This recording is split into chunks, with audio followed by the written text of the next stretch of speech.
Good morning student. आज हम BSTC first year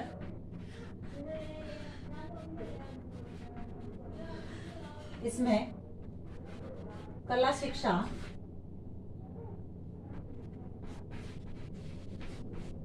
इसके अंतर्गत हम कला के जो प्रकार है, कला के प्रकार के बारे में और इन दोनों के मध्य अंतर को देखेंगे। यानी कला को दो भागों में बांटा है।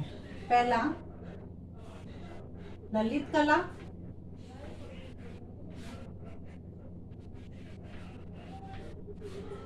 और दूसरा है उपयोगी कला।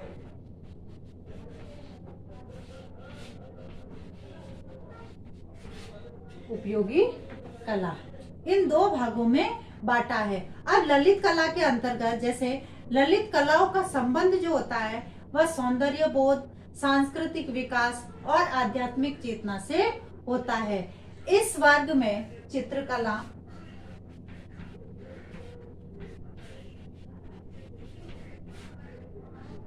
मूर्तिकला,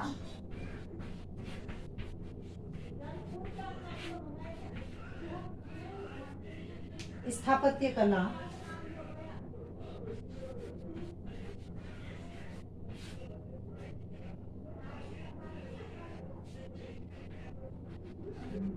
संगीत कला,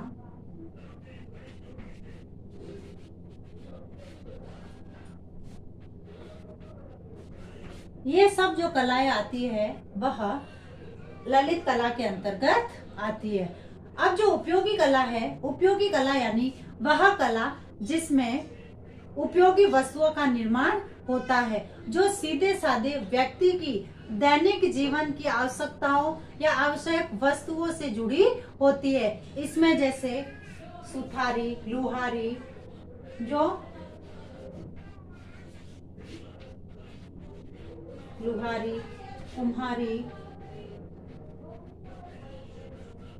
ये सब क्या करते हैं, अपनी इस कला से, स्वर्णकारी है, ये सब अपनी इस कला से अपना दैनिक जीवन से जो जुड़ी हुई आवश्यकता है उन आवश्यकताओं की पूर्ति करते हैं। जैसे सुनार है, लुहार है, कुम्हार है, अपने सिलाई करने वाले हैं, डिजाइनर है, रंगाई है, छपाई है, ये सब है। इनके साथ आधुनिक युग में जो प्रचलित जैसे विज्ञापन है, कोरियोग्राफी है, ये सब कार्य आते हैं उपयोगी कला के अंतर्गत। अब इन दोनों के मध्य जो भेद बताया है उपयोगी कला और ललित कला में,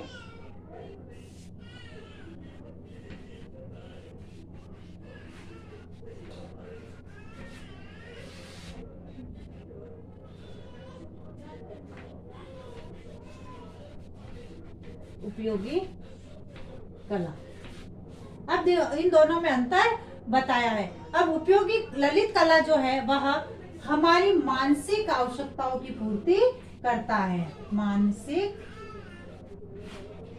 आवश्यकताएं,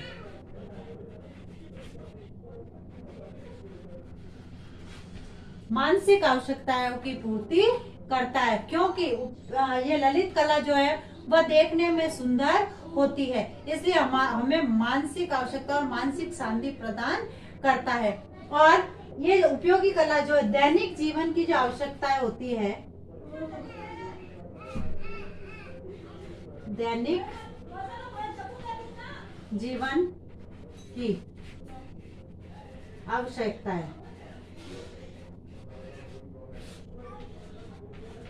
यानी हमारे दैनिक जीवन की आवश्यकताएं और भौतिक जो आवश्यकताएं होती है उनकी पूर्ति करता है। रोटी, कपड़ा, मकान, खाना पीना, पहनना, ओढ़ना, ये सब जो आवश्यकताएं उनकी पूर्ति होती है। फिर है ललित कला मनुष्य के जीवन को आत्मिक आनंद व सुख से भरती है। आत्मिक आनंद व सुख, ललित कला जो है वह मनुष्य को आत्मिक आनंद और सुख से भर देती है, क्योंकि देखने में हमें सुंदर लगती है, इसलिए। फिर उपयोगी कला जो है वह मनुष्य के भौतिक जीवन के अभावों की पूर्ति करता है। भौतिक जीवन, भौतिक जीवन के अभावों की पूर्ति करता है, यानी मनुष्य के जो जीवन से संबंधित जो उपयोगी वस्तु है उनकी पूर्ति करता है इसके माध्यम से। फिर है ललित कलाएं मनुष्य को ऐसी स्थिति का आभास करवाती है जिससे सत्य तथा परम आनंद की स्थिति कहा जाता है। सत्य और परम आनंद की, सत्य और परम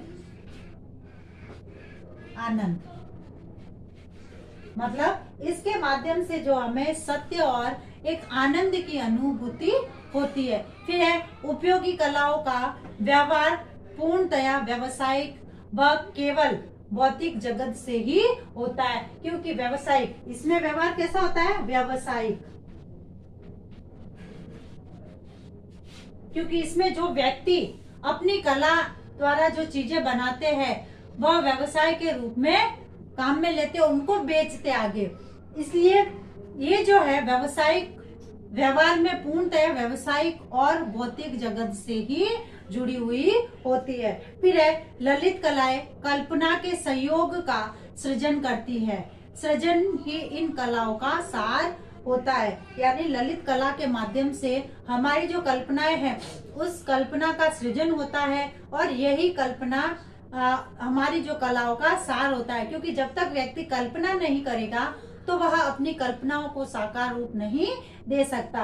और ललित कला में भी ऐसा ही है, व्यक्ति जब कल्पना करता है तभी उन कल्पनाओं को साकार रूप देता है। उसके बाद है उपयोगी कला में भी कल्पना का संयोग होता है, परंतु इसका जो मूल उद्देश्य होता है उत्पादक एवं उपभोक्ता से होता है।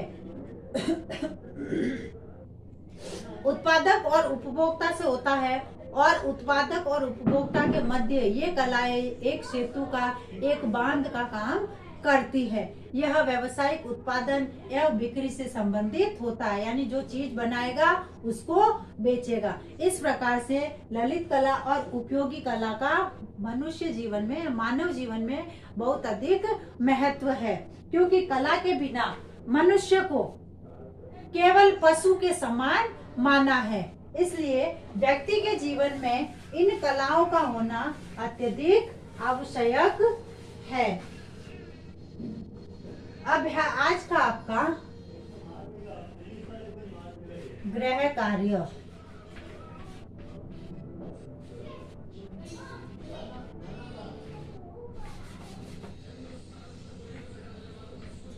कला के प्रकार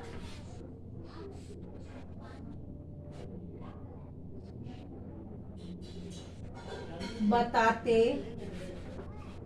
हुए इनमें अंतर स्पष्ट कीजिए। अब जैसे हम सभी जानते हैं कि वर्तमान में कोरोना जैसी भयंकर महामारी फैल रही है तथा इससे बचाव हेतु हमें उपाय करने हैं, हाथों को सैनिटाइज करना, मुंह पर मास्क लगाना और सोशल डिस्टेंस का ध्यान रखना। इस तरह हम छोटे छोटे इन उपायों द्वारा इस कोरोना जैसी महामारी से निजात पा सकते हैं। स्वस्थ रहे, सुरक्षित रहे। धन्यवाद।